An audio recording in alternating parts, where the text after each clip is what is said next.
হোলি আর্টিজানে জঙ্গি হামলার মামলা পুনরায় তদন্তের দাবি জানিয়েছেন সুপ্রিম কোর্টের আইনজীবী মোহাম্মদ শিশির মনির।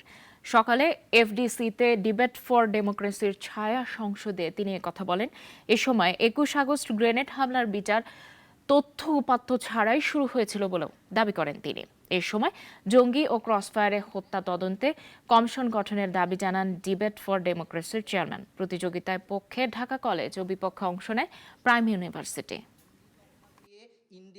পত্রিকা এসেছে, বাড়ি ঘেরাও করে রেখেছে। কেন? এখানে জঙ্গি তৎপরতা চলছে। অভিযান হলো, সোয়াদ গেল, র্যাব গেল, আরো যা আছে, ডগ স্কোয়াড গেল, আক্রমণ করলো, বাইরে থেকে ভিতরে গোলাগুলি হলো, ২-৪ জন লোক মারা গেল। এরপরে কনফেশন হয়, কোর্টে এসে দেখা গেল এই ফাইল যখন আসে বিচারের জন্য কিছুই নাই।